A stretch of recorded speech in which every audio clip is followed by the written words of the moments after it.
Bone health की बात करूं तो आपको क्या लगता है कौन कौन से न्यूट्रिशन है जो बहुत ज्यादा मैटर करते हैं अच्छी बोन हेल्थ के लिए? देखिए, सबसे पहले जैसे हमने बात करी, calcium is very important, magnesium is very important, vitamin D is very important and vitamin K2 is important. Why K2 is important? K2 की नॉलेज बहुत ज्यादा नहीं है लोगों को, पर विटामिन K2 एक अकेला ऐसा विटामिन है जो उस कैल्शियम को आपकी बोन्स पे मेंटेन रखेगा, उसे ब्लड में एंडोथेलाइज नहीं होने देगा और कार्डियक की जो इश्यूज कैल्शियम की वजह से आते हैं उसको रोकेगा। एक और सप्लीमेंट जो आजकल बहुत ज्यादा आ रहा है दैट इज क्रिएटिन। बहुत सारे लोगों में ये धारणा है कि क्रिएटिन लेडीज को नहीं लेना चाहिए या क्रिएटिन लेने से हमारी किडनी में खराबी आती है, जिसको किडनी इश्यूज है उनको क्रिएटिन नहीं लेना चाहिए। सो क्रिएटिन बेसिकली एक एनर्जी प्रिकर्सर है, इट्स अ एटीपी प्रिकर्सर। और एटीपी प्रिकर्सर महिलाओं के लिए भी उतना ही जरूरी है जितना मेल्स के लिए जरूरी है। 5 मिलीग्राम के डोज से हम स्टार्ट कर सकते हैं। Yes, in females you can start with lower dose, 2 से 3 मिलीग्राम पे डोज पे आप स्टार्ट कर सकते हो। और क्रिएटिन भी शायद किसी डाइट में हमें बहुत ज्यादा उस मात्रा में नहीं मिलता है। क्रिएटिन लेने की रिक्वायरमेंट कब होती है सर? कि मतलब कब क्राइटेरिया अपन डिसाइड करें कि इस टाइम हमें क्रिएटिन लेना स्टार्ट कर देना चाहिए? देखिए, अगर हम क्रिएटिन की न्यूट्रिशनल वैल्यू पे बात करें तो उसका कोई वर्कआउट रिलेटेड टाइमिंग नहीं है। क्रिएटिन आप पूरे दिन में कभी भी ले सकते हैं। क्रिएटिन थोड़ा सा गर्म पानी में ज्यादा अच्छा एब्जॉर्ब होता है। क्रिएटिन एक हाई कार्बोहाइड्रेट डाइट या हम बात करें जूस के साथ या डेक्सट्रोज के साथ बहुत अच्छा काम करता है, बहुत जल्दी एब्जॉर्ब होता है, लेकिन आप उसे दिन में कभी भी ले सकते हैं। तो ये जानना चाहूंगा कि प्रोटीन रिक्वायरमेंट आप फीमेल्स को क्या सजेस्ट करते हो? प्रोटीन एज यूजुअल डाइट में बहुत मेजर रोल प्ले करता है, क्योंकि ये एक तरह से सिंपल सी लैंग्वेज में बोलूँ तो मसल्स का खाना है। अगर आपके मसल स्ट्रॉन्ग होंगे तो आपके बोन्स ऑटोमेटिक स्ट्रॉन्ग होंगे। अब अगर एक मैं जनरल फीमेल की बात करूँ जो ज्यादा वर्कआउट नहीं कर रही है, घर के बेसिक हाउस होल्ड कर रही है, तो आपका जितना वेट है उतना ग्राम प्रोटीन पर वेट पर ग्राम प्रोटीन तो आपका बेसिक डेली रूटीन में होना ही चाहिए। तो मतलब आप बेसिकली कह रहे हैं कि 1 ग्राम पर केजी तो सबकी रिक्वायरमेंट है। और आप लोग से कितने लोग 1 ग्राम पर केजी फॉलो कर रहे हो? देखा है आप लोगों ने? कोई भी नहीं कर रहा है। और अगर आप लो टू मीडियम वर्कआउट कर रहे हैं तो ये 1.2, अगर मीडियम टू मॉडरेट वर्कआउट कर रहे हैं तो 1.5, और अगर आपका हैवी वर्कआउट चल रहा है तो ये 2 ग्राम पर वेट के हिसाब से आपका प्रोटीन टेक जाना चाहिए। एक और चीज जो आजकल चल रही है, apple cider vinegar. What do you think about ACV? ACV is a good thing again, but ये person to person, body to body depend करता है, क्योंकि हर पर्सन का बॉडी टाइप अलग है। तो ACV अच्छा वर्क करता है जिनको डायबिटीज के इश्यूज रहते हैं, जिनको गैस्ट्रिक के इश्यूज रहते हैं, जिनको कोलेस्ट्रॉल हाई आ रहा है। बट ये जो मैंने अभी बताया कि किसको सूट कर रहा है, किसी को नहीं कर रहा है, जैसे कुकुम्बर की भी बात करूँ तो किसी के लिए तो बहुत अच्छी चीज है, किसी को उसी को खाने से माइग्रेन हो जाएगा। तो ACV भी एक ऐसी ही चीज है कि किसी के लिए तो वो बहुत अच्छा ब्लेसफुल चीज है और किसी के लिए वो बिल्कुल भी सूट नहीं करता है। तो यहाँ पर पर्सन टू पर्सन डिसाइड करना होता है कि आपको क्या चीज कंज्यूम करनी है और कितने अमाउंट में लेनी है। बिल्कुल। कि आजकल अर्ली मेनोपॉज में या प्री मेनोपॉज में बोन्स की डेंसिटी से रिलेटेड या बोन्स की बहुत मेजर इश्यूज आ रहे हैं क्लाइंट्स में, पेशेंट्स में, तो उसके लिए आप क्या सजेस्ट करना चाहेंगे? देखिए, मैं जब भी फीमेल्स मेरे पास में आती हैं, मैं सबसे इंपॉर्टेंट उनको 2 चीजें बताता हूँ जो एक बेसिक मेरे ख्याल से every woman should follow. 1 is diet with good protein, that is number 1। Second is workout with resistance training. ये 2 चीजें ऐसी हैं जो आपके पेरीमेनोपॉजल और मेनोपॉजल, उन दोनों में जो भी आपको प्रॉब्लम्स आने वाली हैं जॉइंट हेल्थ को लेके, बोन हेल्थ को लेके, उन्हें कंट्रोल कर सकती हैं। और तीसरी चीज है एक रेगुलर पैटर्न फॉलो करें। रेगुलर पैटर्न का मतलब आप एक पैटर्न बनाएं, जैसे कि आप उसमें चाहे आधा घंटा योगा कर रहे हैं, आधा घंटा स्ट्रेंथ ट्रेनिंग कर रहे हैं या सिंपल वॉक भी कर रहे हैं। भाई, अगर जो लोग बिल्कुल बेड रिडन है, कुछ भी नहीं कर रहे हैं, हम उनसे ये एक्सपेक्ट नहीं कर सकते कि आप सीधे जाके जिम में वेट लिफ्ट करो। सो इंपॉर्टेंट है घर में बेसिक छोटे डंबल्स रख सकते हैं या इवन 1 लीटर की 2 लीटर की पानी की बॉटल दे सकते हैं, उनसे आप वर्कआउट शुरू कर सकते हो और ग्रेजुअली अपने स्टेमिना को बिल्डअप कर सकते हो। किसी की नीज में प्रॉब्लम आ रही है या किस तरीके के इश्यूज आ रहे हैं तो किस स्टेज पे पता चलेगा कि हमें सर्जरी की रिक्वायरमेंट है कि नहीं है? देखिए, सर्जरी बहुत दूर की बात है। मतलब हम एक बेसिक अगर नी पेन को डिस्क्राइब करें तो knee is basically the weight bearing joint. हमारे शरीर का सारा लोड हमारे घुटनों पे पड़ रहा है। और तो सबसे पहले वेट की बात आ गई कि लोड कितना पड़ रहा है। वो लोड डिसाइड करेगा कि आपका घुटना कैसा आपको सपोर्ट करेगा। सेकंड चीज होती है जेनेटिक्स, कि कुछ लोगों को जेनेटिक आर्थराइटिस होता है। मतलब कुछ लोगों के पेरेंट्स में अगर हम देखते हैं कि उनको गठिया है, जिसे हम रूमेटॉइड आर्थराइटिस कहते हैं या गठिया बाई कहते हैं, या तीसरा आपका बोन स्ट्रेंथ। ये तीनों चीजें मिलके डिसाइड करती हैं कि किसका घुटना आपको कितने लंबे टाइम तक सपोर्ट करेगा। अब प्रॉब्लम क्या हो रहा है कि सर्जिकल रेशियोज बढ़ रहे हैं। कुछ डॉक्टर्स यंग एज में सर्जरी एडवाइस कर रहे हैं, तो पेशेंट डॉक्टर के पास जाने में डर रहा है। उसे लगता है कि यार मैं जाऊंगा ये तो मुझे ऑपरेट कर देंगे जबरदस्ती। मेरे पास में ऐसे लोग आते हैं जो 40s 50s में आके कहते हैं सर मुझे रिप्लेसमेंट नहीं कराना है। सो मैं उनको ये बताना चाहता हूँ कि there are various stages, stage 1, stage 2, stage 3, stage 4, जिसमें हम डिसाइड करते हैं कि क्या ट्रीटमेंट चाहिए। और ये स्टेजेस डिसाइड कैसे होती हैं? ये स्टेजेस बहुत बेसिकली एक एक्सरे से डिसाइड हो सकती है। जो एक्सरे खड़े रह के होना चाहिए, स्टैंडिंग एक्सरे होना चाहिए। अब बहुत बार पेशेंट आता है सर ये एक्सरे तो मैंने कल ही कराया, फिर भी आप नया करा रहे हो।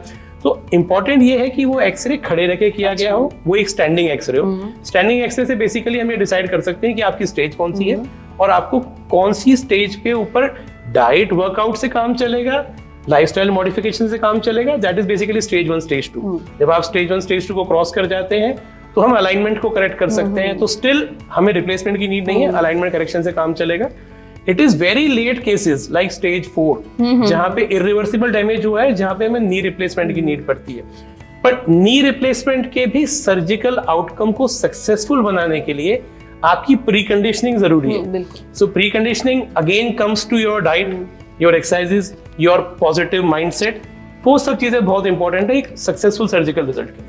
एक चीज और है, जैसे आजकल बहुत लोगों का बहुत ज्यादा ओवरवेट हो जाता है, 100+ वेट हो गया है, 120, 150, तो इस वेट में वर्कआउट करना सही है कि नहीं है? देखिए ये एक बहुत अच्छा क्वेश्चन है। तो हम इसमें ये बात करते हैं कि there are different zones of workout.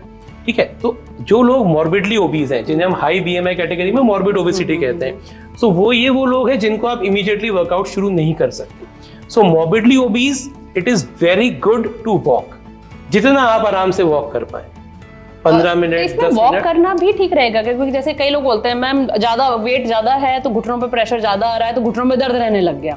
देखिए अगर ये एक विशियस साइकिल है, अगर आपका बॉडी वेट ज्यादा है और आप वॉक कर ही नहीं रहे हैं, आपकी बोन्स और वीक होती जा रही है। बिल्कुल। सो चलना तो है ही, अब कहाँ चलना है, कैसे चलना है। कुछ लोग मैंने देखा है जिम में आते हैं हमारे साथ में और सीधे इंक्लाइन पर ट्रेडमिल करके 100 किलो का वेट है और चल रहे हैं। नहीं, condition your body, it's very important. पहले आप नॉर्मल वॉक करना शुरू करें, अपने बॉडी के स्टेमिना को बनाएं। वॉकिंग इज इंपॉर्टेंट बिकॉज अगर आप सपोज मॉर्बिडली ओबीज होंगे, आपका कार्डियक आउटपुट भी कम होगा, आपका हार्ट भी आपकी बॉडी को सपोर्ट नहीं करेगा। ये वो मशीन है जो जितना चलेगी उतना बेटर काम करेगी, है ना। सो आपका हार्ट भी चलना चाहिए, आपके फेफड़े भी ब्रीदिंग करने चाहिए। तो अगर आप चलेंगे नहीं तो उनको भी आदत कैसे पड़ेगी कि मुझे सांस लेना है। सो ये चीजें इंपॉर्टेंट है। तो वॉकिंग बंद करना इज नॉट एन ऑप्शन, बिल्कुल बिल्कुल, but proper walking is an option. आप प्रॉपर वॉक करें, धीमी गति से करें, आपकी हार्ट रेट को मेंटेन रखते हुए करें और लंबा वॉक करें। जो मॉर्बिडली ओबीज बंदा है वो एक साथ 50 किलोमीटर नहीं चल पाएगा, कोई मैराथन नहीं कर पाएगा, लेकिन वो जितना चल पाए थोड़े थोड़े अंतराल पे वॉक करे। सर आप एथलीट को बोन हेल्थ के लिए क्या बेस्ट सजेशन देना चाहेंगे? देखिए एथलीट एक नॉर्मल बंदे से थोड़ा डिफरेंट कैटेगरी हो गया, बिकॉज एथलीट का वर्कआउट अलग है, एथलीट की डाइट रिक्वायरमेंट अलग है, एथलीट का न्यूट्रिशन अलग है और उसकी रिकवरी भी अलग है। तो एथलीट के लिए बहुत इंपॉर्टेंट है कि उसकी डाइट में सबसे पहले एम्पल प्रोटीन हो, that is very important. Second, proper micro nutrients भी हो। माइक्रो न्यूट्रिएंट्स के लिए या तो वो आप प्रॉपर डाइट सजेस्ट करें या वो एक सप्लीमेंटेशन के ऊपर जाए। और तीसरा उसका वर्कआउट है, जो उसका वर्कआउट काफी टायरिंग होता है। सो वर्कआउट के लिए नॉर्मल सप्लीमेंटेशन तो जरूरी है ही, बट एथलीट का डोज नॉर्मल व्यक्ति के डोज से थोड़ा ज्यादा होगा। जैसे एथलीट को हम high level of vitamin D देते हैं, विटामिन ई देते हैं, मैग्नीशियम देते हैं, ये डोजेज नॉर्मल बंदे से थोड़ा ज्यादा रहते हैं। और उसी प्रकार से उसकी बॉडी की रिक्वायरमेंट है, उसका स्लीप पैटर्न है। मैं तो चाहूंगा कि एथलीट को एटलीस्ट 8 से 10 घंटे की नींद लेनी चाहिए और उस 8 से 10 घंटे की नींद में उससे 2 घंटे पहले ब्लू लाइट देखना बंद कर देना चाहिए, मोबाइल स्क्रॉलिंग बंद कर देनी चाहिए, because sleep plays a very important role in recovery. जैसे हम बात करते हैं कॉर्टिसोल लेवल या स्ट्रेस लेवल जितना आपका बढ़ता है उतनी आपकी रिकवरी डिले होती है। और जैसे हम जानते हैं कि इंसुलिन रेजिस्टेंस और कॉर्टिसोल ये फीमेल एथलीट के दुश्मन है। बिल्कुल बिल्कुल, उसकी रिकवरी को डिले करते हैं, उसके पीरियड्स को अब्रप्ट करते हैं, पीसीओडी करते हैं। और फीमेल एथलीट की सबसे बड़ी प्रॉब्लम ये है कि जैसे ही वो वेट ट्रेनिंग या वर्कआउट पे जाती है उसका हार्मोन लेवल पूरा शटर हो जाता है। सो बहुत जरूरी है कि वो अपने हार्मोन लेवल को मेंटेन रखें, अपने स्लीप पैटर्न को मेंटेन रखें, अपनी रिकवरी को मेंटेन रखें, तो वो प्रॉपर एक फील्ड के ऊपर अच्छा परफॉर्मेंस दे पाएंगे। वो बहुत जरूरी है। कॉमन लोगों को आप क्या बेस्ट 5 डाइट टिप्स देना चाहेंगे जिससे उनकी लाइफ अच्छी रहे? इसमें देखो मैं फीमेल्स को ही बोलूंगी, क्योंकि आजकल फीमेल्स का हार्मोन इम्बैलेंस बहुत ज्यादा हो रहा है। तो सबसे पहले तो अपने हार्मोन्स को बैलेंस रखना बहुत जरूरी है, जिसके लिए एज यूजुअल जो मैं बार बार कह रही हूँ, diet, workout, sleep and stress, एक तो चारों फैक्टर मैटर है। फूड की अगर मैं बात करूँ तो सीड्स, जो हमारा पंपकिन सीड है, flax seed, watermelon seed, sunflower seed, ये बहुत अच्छा रोल प्ले करता है और जिसमें गुड फैट भी है, बोन हेल्थ के लिए भी अच्छा रहता है। तो हमें सीड्स रेगुलर बेसिस पे कंज्यूम करने चाहिए। सेकंड, जो प्रोटीन की बात कर रही हूँ, प्रोटीन हमारे डाइट में प्रॉपर होना चाहिए। किचन के हर्ब एंड स्पाइसेस में विटामिन सी कंटेंट फूड, जिसमें फ्रूट्स हमारे आ गए, जो भी सीजनल आ रहे हैं फ्रूट्स और हमारी ग्रीन वेजिटेबल, वो हमें रेगुलर बेसिस पे यूज करनी चाहिए। आंवला अभी आ जाएगा सीजन में और आ ही गया है, जो कि विटामिन सी का हम बोलते हैं राजा है। तो ये आंवले का जूस के फॉर्म में या आंवले का मुरब्बे के फॉर्म में, कैंडी के फॉर्म में, विदाउट शुगर वाली, क्योंकि शुगर, सॉल्ट और मैदा ये 3 हमारे एनिमीज हैं हेल्थ के, तो इनको कम से कम कंज्यूम करना चाहिए। बेसिकली कहते हैं अवॉइड द व्हाइट्स, जो भी व्हाइट चीजें हैं खाने में वो जितनी अवॉइड करेंगे, बिल्कुल बिल्कुल, और कलरफुल चीजें जितनी ज्यादा लेंगे। और जैसा कि बोन हेल्थ करूँ, बोन हेल्थ के लिए कौन से चीजें हैं जो बहुत ज्यादा हमारे खराब करती हैं। एक तो हाई कैफीन डाइट हमारी बोन हेल्थ को खराब करती है। सेकंड हमारा हो गया हाई शुगर इनटेक, जो भी आजकल हम बाहर के बिस्किट वगैरह भी खा रहे हैं, सब में बहुत ज्यादा शुगर इनटेक होता है। हाई सोडियम इनटेक, सॉल्ट का इनटेक कम से कम लेना चाहिए।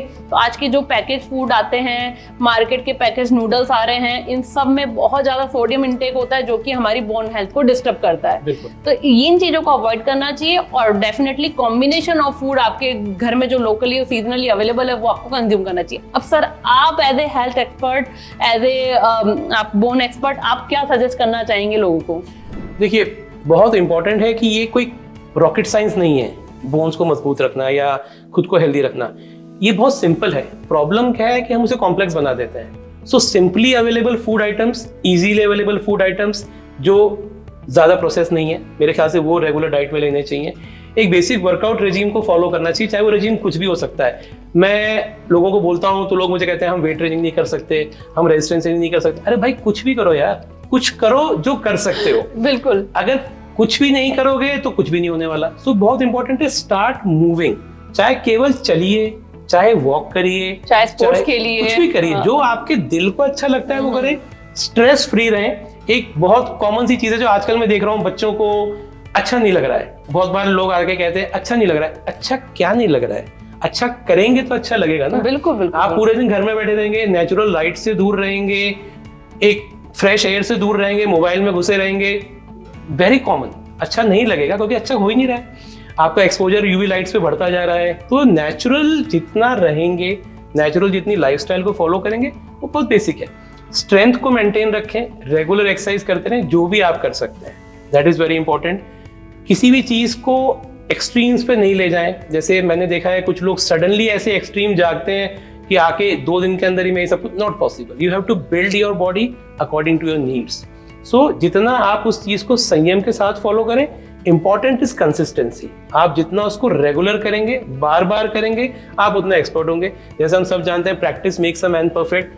आप जितना उस चीज के लिए प्रैक्टिस करेंगे, आपके लिए वो उतना ईजी होता जाएगा, उतना मैन्यूरेबल होता जाएगा, उतना आपको बेटर रिजल्ट देता जाएगा। तो ये वैसे चीज। बिल्कुल। तो मैं और दिलीप सर आप सबको यही सजेशन देना चाहेंगे कि चीजों को जितना हो सके बेसिक रखिए, सिंपल रखिए, डेली सन एक्सपोजर कीजिए, आप टाइम पे सोइए, मोबाइल का यूज कम से कम कीजिए, बाहर का खाना कम से कम खाइए, घर का खाना खाइए जो भी लोकल और सीजनली अवेलेबल है, और अपनी बोन हेल्थ का ध्यान रखिए। कोई भी क्वेरीज हो, आस्क एनीथिंग रैंडम, आप हमसे पूछ सकते हैं, कमेंट कर सकते हैं। We will come up with your queries.